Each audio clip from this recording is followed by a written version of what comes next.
Génération Champion vous est présenté par MathieuOnline.ch, la nouvelle filière sport-études de l'école Moser.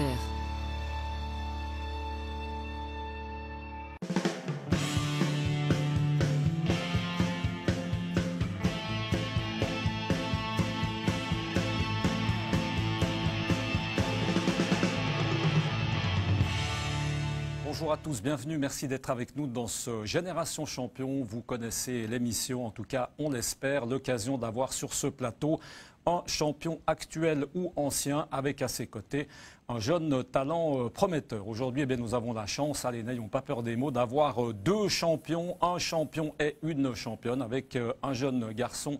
Également, on va parler de rallye raid un petit peu sous toutes ses formes puisque nous avons un représentant et quel représentant automobile avec nous, vous allez le découvrir dans un instant, et puis également une charmante femme, Camélia Lipardi, avec nous pour parler cette fois-ci de quad, et puis le jeune également, Damien Udry, on parlera de moto. Alors avec nous, à tout seigneur, tout honneur, si vous permettez, on va commencer par Stéphane Peter-Ancel. Stéphane Peter-Ancel, bonjour, merci beaucoup d'être avec nous, Stéphane, d'avoir fait le déplacement. On va rappeler que vous habitez en Suisse, enfin de temps en temps, quand vous y êtes, parce qu'évidemment que vos nombreux voyages vous incitent évidemment à être souvent absent. On va rappeler que vous avez 50 ans, vous êtes français évidemment, vous êtes des Hauts-de-Saône. À votre actif, tout simplement 12 victoires dans le Paris-Dakar pour commencer et dans le Dakar qui a suivi à partir de 2009. 6 victoires en moto, 6 en voiture. La dernière, on s'en rappelle bien, c'était il n'y a pas si longtemps, c'était à mi-janvier. C'était votre 12e victoire et on espère en tout cas pas forcément la dernière. Première année, du reste, vous avez couru sur Peugeot. Rappelez qu'avant ça, vous avez couru également sur Mitsubishi, sur Mini. Donc on ne peut pas dire que ce soit forcément la voiture qui vous fasse gagner, mais on a vraiment l'impression que c'est le pilote qui, évidemment, est important. On ne va pas oublier de saluer, il n'est pas avec nous, mais votre copilote, quelqu'un d'important, Paul Cotteret. On aura peut-être l'occasion d'en parler tout à l'heure. Donc 27 participations au Dakar, j'ai envie de dire seulement 12 victoires. Vous nous expliquerez ce qui vous est arrivé les 15 autres fois, si je peux me permettre. Enfin, beaucoup s'en contenteraient quand même.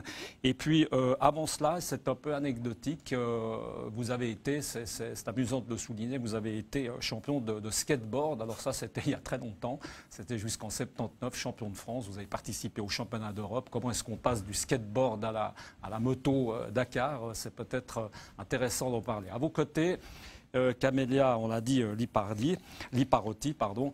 Pas que je pense que j'ai dit Liparotti, pardon. Camélia, bien qui est une jeune femme italienne d'origine, vous habitez en France, aux Ouches, à côté de Chamonix. À votre actif, tout simplement 8 participations au Dakar, 7 fois sur la ligne d'arrivée, une fois seulement vous avez dû abandonner. Et puis, on a envie de dire accessoirement 6 fois championne du monde des rallyes cross, là aussi en catégorie quad. Donc autant dire beaucoup d'expérience derrière vous. Merci d'avoir fait également le voyage. Voilà, un plus court voyage pour Damien Udry. Damien Udry, c'est le jeune de cette émission, 30 ans. On est encore jeune dans le rallye raid. C'est vrai qu'en natation, à 30 ans, on est déjà un tout petit peu sur la voie de garage. En ce qui vous concerne, c'est un peu le début de votre carrière. Damien, 2 participations seulement, si vous permettez. C'est vrai que là, vous êtes en face de monstres, donc c'est pas évident d'arriver à régater. 2 participations. La dernière, c'était cette année. Ça s'est soldé par un poignet cassé à la 4e étape. Et puis l'année dernière, vous avez terminé l'épreuve. Tout cela, évidemment, en moto. Donc on va échanger quelques idées. Stéphane Peter-Ancel, 12 victoires. Est-ce qu'on a automatiquement envie de dire la dernière, c'est automatiquement la plus belle? Non, je crois que la plus belle restera toujours la première que j'ai eue en moto. C'était en 91. Parce que tout simplement, le Dakar, c'était juste un rêve d'y participer au départ. Et après 4 participations, j'ai réussi à décrocher cette première victoire. Et ça restera toujours la plus belle. Pour vous, Camélia, dans vos participations, allez comme ça, vos meilleurs souvenirs, vos meilleures places, parce qu'on a parlé de participation, mais vous avez fait mieux que participer. Vous avez fait des très belles places. C'est vrai que mon challenge aujourd'hui sur le Dakar, ce n'est plus celui de terminer. C'est bien sûr terminer, parce que pour gagner, il faut commencer par terminer. Mais de faire un résultat. il n'y a pas beaucoup de femmes en quad qui roulent sur le Dakar. Donc, du coup, je suis en catégorie moto. Pas tellement, c'est-à-dire combien pour qu'on se représente? Nous étions 2 cette année, 2 l'année dernière. Mais dans le classement féminin, les quads femmes sont avec les motos. Donc, je dois me battre contre les motos Et en moto, féminin. Et en quad, je suis avec les hommes. Donc, mon challenge, c'est aujourd'hui de faire un bon résultat en catégorie générale, quad. On vous voit sur ces images, hein, le quad évidemment, oui. Eh bien, c'est une moto à 4 roues, inutile de le préciser, avec un casque rose. Vous êtes tout en rose parce que vous défendez un petit peu, hein, si j'ai bien compris, en même temps la cause féminine. C'est-à-dire que vous voulez montrer que, ma foi, on a beau être une femme, on a toutes ces chances et pourquoi pas pratiquer des sports de garçons. C'est un petit peu ça le message? C'est à peu près ça. C'est pas vraiment de défendre, mais surtout de soutenir. Et comme j'ai beaucoup de fans, beaucoup d'admiratrices, femmes et jeunes, très jeunes filles, ça me fait très plaisir parce que je sais qu'elles pourront jamais faire ce que je fais, mais quelque part, elles se sentent solidaires dans ce que je fais, dans mes résultats, et ça me fait très très plaisir. Alors Stéphane vient du skateboard, hein, ce qui peut surprendre. Vous venez du ski oui. professionnel, même du ski freeride, un peu du ski oui. extrême. Hein. Alors on peut imaginer beaucoup de similitudes. Vous, ce qui vous motive, enfin ce qui vous excite, c'est quoi? C'est l'adrénaline, c'est le côté un petit peu, allez, un peu dangereux, comme ça, un peu aventure, c'est ça? L'aventure, oui, et le dépassement de soi. Le fait que j'habite Chamonix et que je suis une montagnarde et une skieuse, c'est pas un hasard. C'est que j'aime les challenges, j'aime arriver au sommet et redescendre en sécurité. C'est comme le Dakar. Et il y a beaucoup de choses qui sont similaires au ski. Le désert, ça, la trajectoire, la vitesse, la glisse, la pente raide, tout le temps, c'est ça. La lecture du terrain. C'est ça. Damien, participation pour la 2e fois cette année à ce Dakar. Alors vous, le but, c'était de, évidemment, terminer. Ça, c'est déjà un but en soi. Qu'est-ce qui est arrivé, en gros? Voilà, une bonne chute à la 4e étape. Petite erreur d'inattention d'1 seconde, ça suffit. J'ai pris une ornière, en fait, une saignée dans le terrain. Je suis passé par-dessus la moto. Sur le moment, ça allait, une petite douleur dans le poignet, rien de trop grave. Et je peux réparer la moto sur le moment pour permettre de finir l'étape. En plus, c'était une étape marathon, ça aurait été très compliqué en plus pour le lendemain. Et ça allait, j'ai pu rouler une petite douleur. Et le soir, le poignet qui a gonflé. Et puis là, j'ai vite compris que ça allait s'arrêter là. J'ai été voir le médecin, puis ça a confirmé mes soupçons. Surtout au début de la course, hein, on n'aurait pas pu finir comme ça. Ouais. Stéphane, la moto, vous qui avez évidemment pratiqué les deux, hein, ça reste quand même forcément, hein, si on parle du danger, parce que c'est ce qui saute aux yeux quand on est des néophytes comme ça, on voit ces images, c'est complètement hallucinant. Ça reste quand même beaucoup plus délicat, beaucoup plus dangereux que la voiture ou tout le reste. Hein. Sûr. Pour moi, les héros du Dakar sont vraiment les motards. C'est eux qui souffrent, ou les quads, c'est la même catégorie. On n'a pas de protection autour de soi. C'est pas la même catégorie, mais c'est le même danger, les mêmes difficultés. Tout d'abord parce que physiquement, c'est pas facile. Toutes les intempéries, le froid, le chaud, on les prend directement sur le corps. Et cette année, c'était vraiment un Dakar qui n'était pas facile. Hein. Il y a eu de la pluie avec des températures très fraîches, des orages impressionnants. Il y a eu des températures après très élevées, quasiment 50 degrés. On est passé en altitude à presque 5000 mètres d'altitude. On est resté quasiment 3 ou 4 jours entre 3005 et 4005 d'altitude. Donc les organismes ont énormément souffert. Et les motards, eux, prennent tout directement de plein face. Et c'est pour ça qu'il faut avoir une super condition physique. Il faut souligner que Camélia, c'est vraiment une guerrière parce que c'est vraiment pas facile. C'est un sport très physique et son quad est très lourd. Elle a un petit gabarit et pour emmener son quad à l'arrivée tous les ans, c'est vraiment, il faut avoir un mental d'acier. Il faut être costaud forcément, mais il faut avoir aussi un mental d'acier. Et c'est ce qu'a Camélia. C'est vraiment une guerrière. Camélia, vous confirmez que cette année, ça a été un rallye très difficile. Vous confirmez ce que dit Stéphane. Vous avez beaucoup souffert sur des intempéries, des chaleurs, tout d'un coup. Oui, je confirme que c'était un Dakar très spécial en termes de climat, surtout. C'était une année El Niño, apparemment, est arrivé en Amérique du Sud et ça a amené beaucoup de pluie. Donc la première semaine, beaucoup de pluie et très froid, mais très froid. Donc comme Stéphane disait, nous on n'est pas protégés par un pare-brise ou un arceau, etc. Nous sommes très vulnérables. Et du coup, le physique souffre.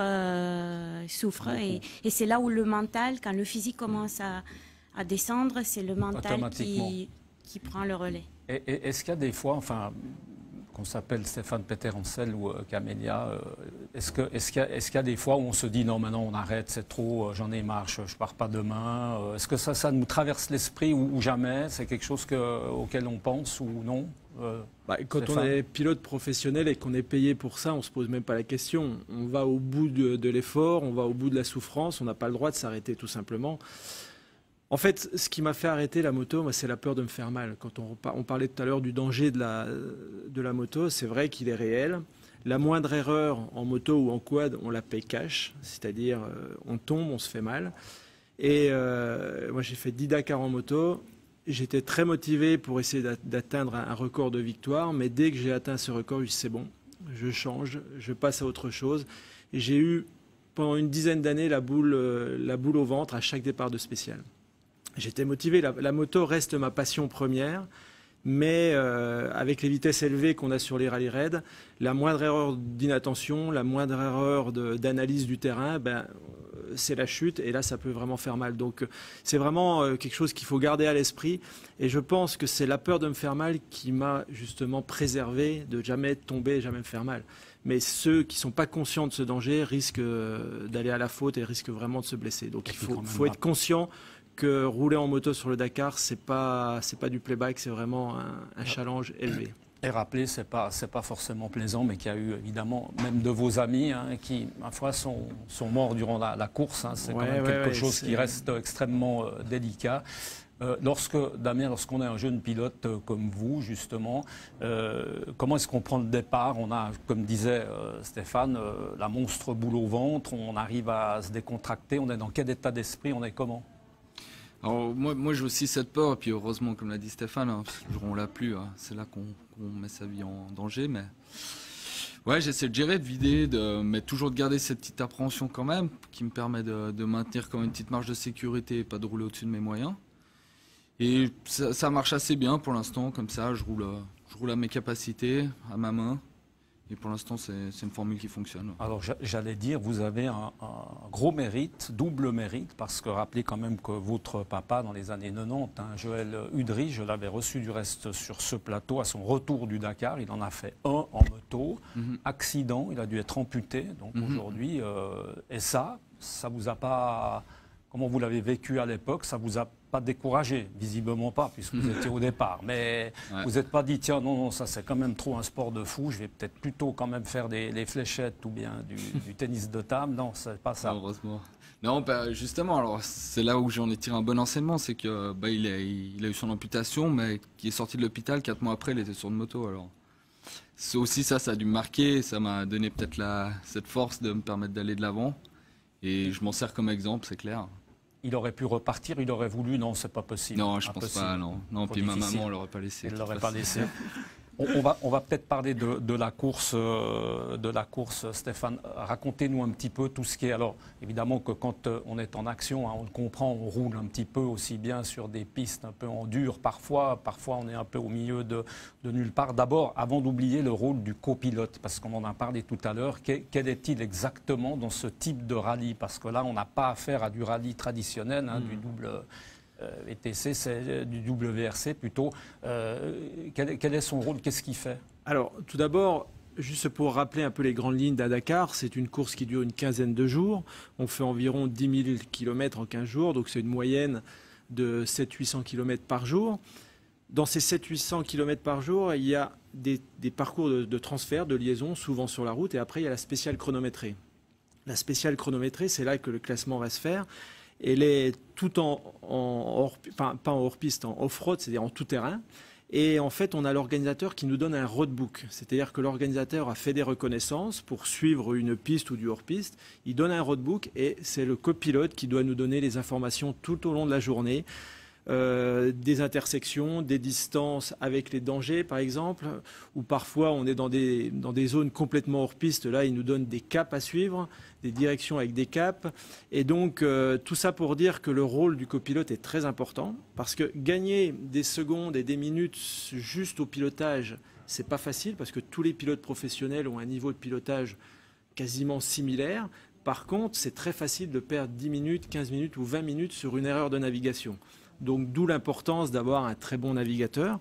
En moto, on n'a pas de navigateur, on roule. Livré à soi-même complètement. Alors c'est quoi, du vol à vue? On est comme ça, on essaye on se trompe parfois de parcours, on doit revenir en arrière. Concrètement, comment est-ce que... on n'essaye pas, on essaie d'être précis surtout. Mais on n'a pas quelqu'un qui nous annonce les notes, les dangers. Donc il faut bien préparer la veille, le soir, son roadbook. Donc on fait des couleurs, des stabilos partout avec des couleurs qui nous rappellent de suite du rouge, ça va être un danger, ou le bleu, un changement de direction. Mais c'est vrai qu'on est seul. Ça se prépare. Au niveau assistance, Damien, vous qui êtes évidemment un amateur, on peut rappeler que vous avez un travail à côté, vous êtes chef de projet dans une entreprise. Comment est-ce que ça s'est géré? Vous êtes parti avec qui? On part avec son mécanicien, avec sa copine, avec son papa, avec qui? Alors non, moi je suis parti avec le papa mais pas la copine. Non. Je suis parti avec En fait, j'ai loué une place d'assistance, on loue sa place, on paye. Et ils nous mettent à disposition donc la logistique, le mécanicien et les autres services. Et on a aussi des bonnes conditions, c'est presque comme un pilote usine. On vient, on pose la moto, le lendemain on la récupère, elle est nickel, service fait. Et on a aussi le côté logistique qui transporte nos petites tentes, parce que moi je dors dans ma petite tente Quechua sur mon petit matelas, et ils nous transportent tout le matériel. Ça coûte quoi à Dakar? Qu'on se rende compte si tout d'un coup un jeune comme ça, mordu de moto, se disait tiens, l'année prochaine j'aimerais bien partir au Dakar. D'abord, comment est-ce qu'on y va? Comment est-ce qu'on se qualifie tout simplement? Parce que j'imagine que ce n'est pas simplement payer une inscription puis youpi, on y va. Il y a des manches de qualification et en plus au niveau argent, soyons clairs, ça coûte quoi? Bon, ça coûte cher. Je crois qu'il y a le budget minimum, de toute façon, il faut compter dans les 70 000 francs. On ne peut pas faire moins que ça. Soit les frais d'inscription, la location d'une place, l'achat de la moto, le voyage, les pneus. On arrive à 70 000, c'est incompressible. Juste pour on parle d'une saison ou on parle juste pour le Dakar, juste pour le Dakar. Puis il y a le reste de la saison. Parce après, de ça, il faut se préparer. Il y a des rallyes de préparation. Vous faites de l'enduro aussi un peu. Ouais. Donc alors tout ça, je compte pas dans le budget, mais après, effectivement, comme vous avez dit, pour arriver sur le Dakar, pour que le dossier soit retenu, on est obligé d'avoir fini et terminé, sauf erreur, une course majeure dans l'année. Typiquement, moi, je fais le Merzouga Rally qui me permet d'accéder au Dakar. Stéphane Peter-Ancel, vous, quand concrètement, donc vous avez évidemment toute une assistance, un camion, enfin vous sortez de la voiture et puis ensuite quoi, vous avez plus que le souci de vous préparer pour le lendemain se reposer, on arrive à dormir, on gère ça comment, on mange, on a faim. Alors bon, quand on est pilote professionnel, effectivement, on a tout ce qu'il faut derrière nous. Hein. Le team Peugeot, cette année, c'était 4 voitures engagées. Derrière ces 4 voitures, il y a 100 personnes. Entre mécaniciens, ostéo, logistique, conducteurs de camions qui transportaient pièces détachées. Donc le pilote, il arrive en fin de spécial, il donne les informations à ses ingénieurs donc, pour faire les modifications sur la voiture, les petits problèmes qu'on a eus. Et après, le pilote a qu'à profiter du temps libre pour se ressourcer, donc bien manger, aller voir les physios, les ostéos. Et donc, c'est pas la même vie de pilote professionnel et amateur, ça c'est sûr. Après, en ce qui concerne les budgets, j'ai aucune idée puisque c'est pas notre problème quand on est pilote professionnel. Camélia, vous, c'est comment? C'est un petit peu... Moi, c'est un peu entre les deux. C'est un peu entre les deux. Vous arrivez quand même à vous faire masser de temps en temps. Au niveau de Stéphane. Et je ne loue pas une assistance. J'ai mon camion à moi d'assistance. Et avec un mécanicien? J'ai un mécanicien, oui. Quelqu'un qui conduit le camion. Et une autre personne qui m'assiste, moi, le pilote. Donc 3 personnes. Vous êtes vraiment, oui, on peut le dire, donc, je suis autonome. Entre les deux. Comment est l'ambiance sur un Dakar, Stéphane? Là, on parle un petit peu entre vous, entre pilotes. C'est quoi? C'est vraiment de sport individuel, chacun pour soi. On arrive quand même le soir au bivouac, comme ça, quand on mange, on a des contacts, ou ça se passe comment? Ça reste quand même très convivial. Alors, ce qu'on disait tout à l'heure, le Dakar, c'est quand même une petite ville qui se déplace de jour en jour, c'est-à-dire il y a environ 2500-3000 personnes entre tous les concurrents, les assistants, le service restauration, le service médical, la presse, tout ça, c'est vraiment un gros village, une petite ville même. Et en fait, tous les soirs, on a la possibilité de dîner quasiment tous ensemble. Donc, on croise les anciens copains de moto et donc c'est vraiment convivial. Et je pense que le rallye raid reste encore une discipline où il y a vraiment une solidarité et vraiment une très très bonne ambiance. C'est du fait qu'on soit dans le désert, on sait qu'à tout moment on a besoin peut-être de l'aide de quelqu'un, on se retrouve dans des endroits isolés et de ce fait les liens se resserrent et il y a vraiment une très bonne ambiance. En fait, c'est au moment de manger que vous rencontrez tout le monde, Stéphane, puisque pendant la course, vous êtes toujours en tête devant, là, vous voyez personne. C'est en fait l'occasion de voir un petit peu les copains. C'est plutôt le soir que ça se passe pour vous, si on comprend bien. Oui. Alors bon, ça dépend. Il y a des journées où on se fait doubler en spécial, où on double. Par contre, c'est sûr, une chose est sûre, c'est que dans la journée, on double beaucoup de motos. Parce qu'il faut savoir que dans l'ordre de départ, les motos partent le matin en premier, mélangées avec les quads, suivant le classement. Après, il y a un petit break d'une heure et après, les voitures partent. Donc, nous, on fait souvent partie des premières voitures. Et si les spéciales sont longues, on rattrape une bonne moitié des motards. C'est-à-dire, on double en moyenne 50 ou 70 motos par jour. Donc, on voit toujours quelqu'un. Par contre, c'est possible aussi qu'on ne voit pas de voiture. Si on est dans le même rythme qu'un autre concurrent voiture, il part 3 minutes devant nous, on ne le rattrapera jamais, celui de derrière ne nous rattrapera pas non plus. Donc on voit beaucoup de motos, mais pas forcément beaucoup de voitures. Stéphane, on reste avec vous parce que vous êtes le seul autour de ce plateau à avoir connu le vrai Paris-Dakar, hein, parce qu'après ça a été justement le Dakar. Pour vous, le fait que ce soit aujourd'hui en Amérique du Sud, hein, plutôt que justement le Paris-Dakar, on ne peut pas comparer les deux. D'abord d'avoir gardé le nom, c'est vrai que ça peut un peu surprendre. Hein, jusqu'à quand, pourquoi? Bon, on peut imaginer, c'est un peu marketing, c'est commercial. Alors d'abord peut-être pour vous au niveau du parcours, au niveau de l'ambiance et tout, qu'est-ce que vous avez préféré?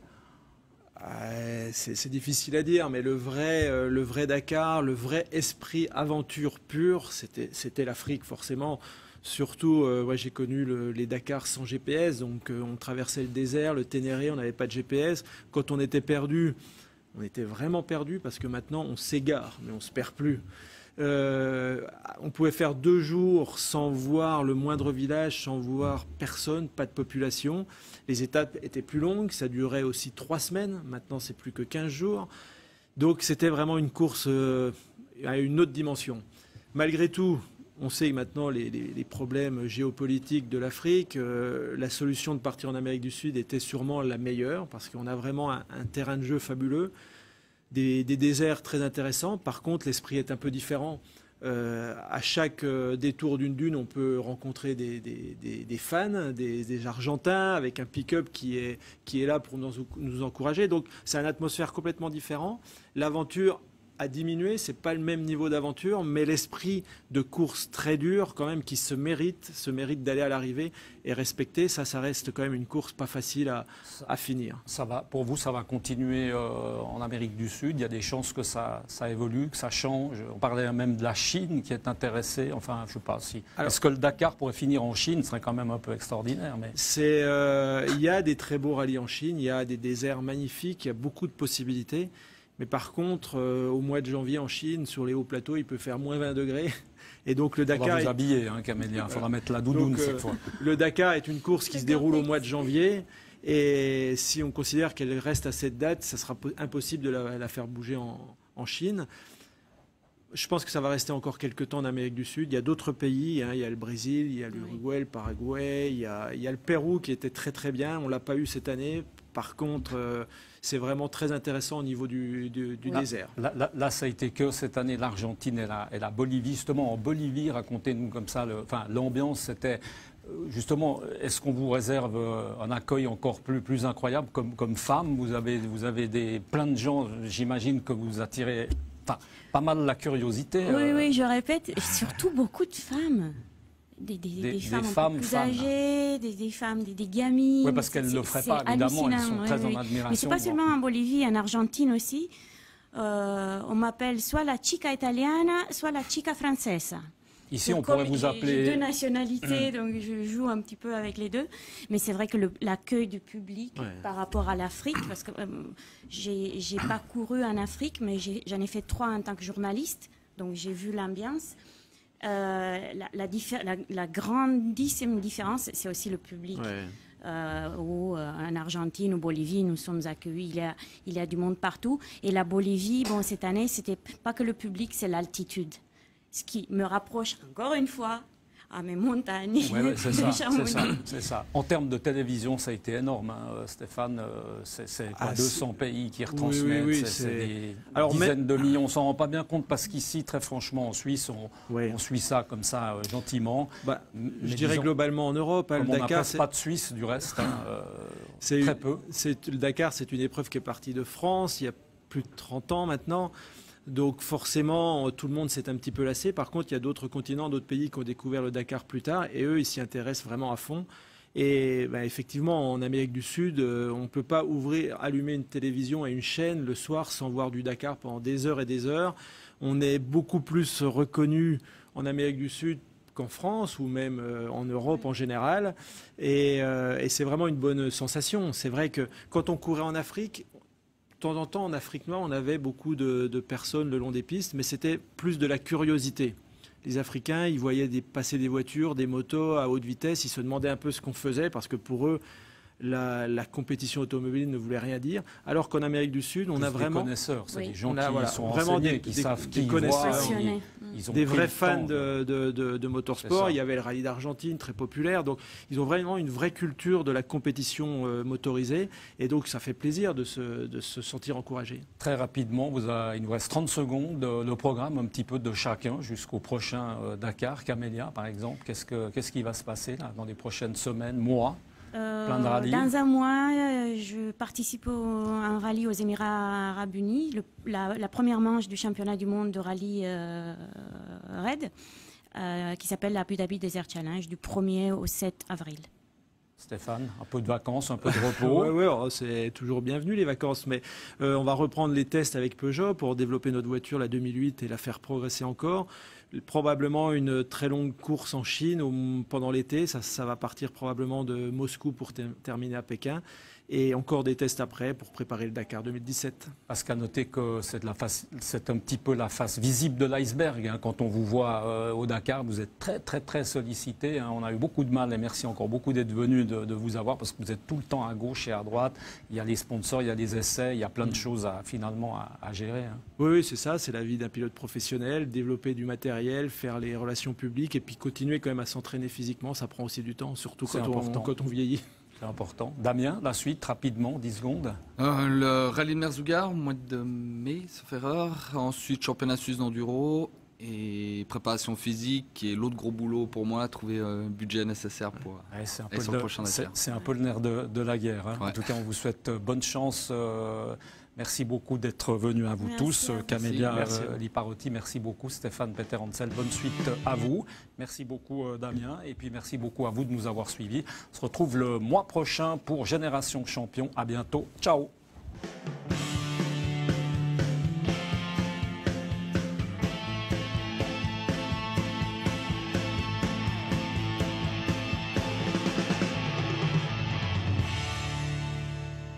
Génération Champion vous a été présentée par MathieuOnline.ch, la nouvelle filière sport-études de l'école Moser.